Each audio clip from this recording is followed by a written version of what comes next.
ইন্নাল হামদুলিল্লাহ ওয়াসসালাতু ওয়াসসালামু আলা রাসূলিহি মাল্লা নাবিয়্যা বাদা।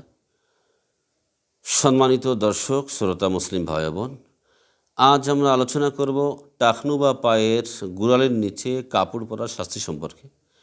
এ ব্যাপারে বুখারী শরীফে 5787 নং হাদিসে হযরতে আবু হুরায়রা থেকে বর্ণিত, আন আবি হুরায়রা রাদিয়াল্লাহু তাআলা আনহু আন নবী সাল্লাল্লাহু আলাইহি ওয়াসাল্লাম قال মা আসফালা মিনাল কাবাইনি মিনাল ইজারি ফিন্নার।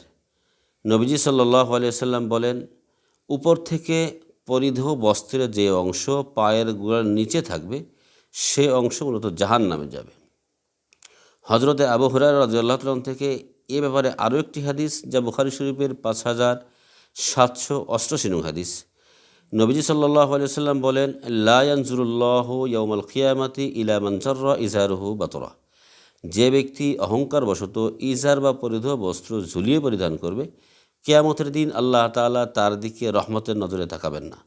সম্মানিত দর্শক, এ দুটি হাদিস দ্বারা আমরা বুঝতে পারলাম, কারো পাজামা, প্যান্ট, জুব্বা যদি টাকনু বা পায়ের গোড়ার নিচে চলে যায়, এটা তার জন্য হারাম হবে এবং এটা তার জন্য জাহান্নামে যাওয়ার কারণ হবে। তবে মোজা বা এ জাতীয় পোশাক, যা সাধারণত নিজ দিক থেকে পরিধান করা হয়, এই পোশাক দ্বারা যদি পায়ের গোড়ালি বা টাকনু ঢাকা থাকে, তাহলে এটা তার জন্য হারাম হবে না এবং জাহান্নামে যাওয়ারও কারণ হবে না।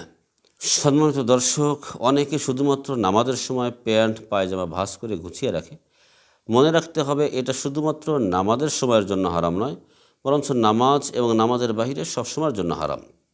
এজন্য যতক্ষণ পর্যন্ত তার পোশাক দ্বারা এই অংশ ঢাকা থাকবে, ততক্ষণ পর্যন্ত তার জন্য এইটা হারাম হবে এবং গুনাহের কারণ হবে।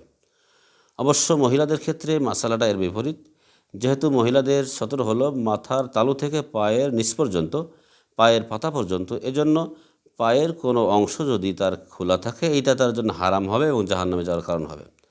সম্মানিত দর্শক, অত্যন্ত আফসোসের সঙ্গে বলছি, বর্তমান সময়ে আল্লাহ পাকের আইনের বিপরীত চললেই আমাদের সমাজে মডেল মনে করা হচ্ছে। যেহেতু আল্লাহ তাআলা যাদেরকে পায়ের গোড়ালি ঢাকা রাখতে বলেছেন, তারা সাধারণত খুলে চলছে, এবং যাদেরকে খুলে রাখতে বলছেন তারা সাধারণত ঢেকে চলছে। আসলে এইটা আমাদের জন্য একটা অকল্যাণ এবং আমাদের জন্য পরিতাপের বিষয়। যেহেতু আল্লাহ তাআলা আমাদেরকে সৃষ্টি করেছেন, মানব জাতিকে আল্লাহই সৃষ্টি করেছেন, এবং মানব জাতির জন্য কোনটা কল্যাণকর হবে এবং কোনটা অকল্যাণকর হবে, এইটা আল্লাহ তাআলাই ভালো বুঝেন এবং বলতে পারেন। এজন্য আল্লাহ পাকের আইনের বিপরীত চলা আমাদের জন্য কখনোই কল্যাণ বয়ে আনতে পারে না, সবসময়ের জন্য এটা আমাদের জন্য অকল্যাণকর হবে। এজন্য আমাদের জন্য উচিত হবে যে আল্লাহ পাকের আইনের প্রতি শ্রদ্ধা করে, আল্লাহ পাকের আইনের প্রতি শ্রদ্ধাশীল হয়ে আমরা আল্লাহ পাকের আইনকে মেনে চলে আমাদের আখিরাতকে সুন্দর করব ইনশাআল্লাহ। আল্লাহ সুবহানাহু ওয়া তাআলা আমাদের তৌফিক দান করেন।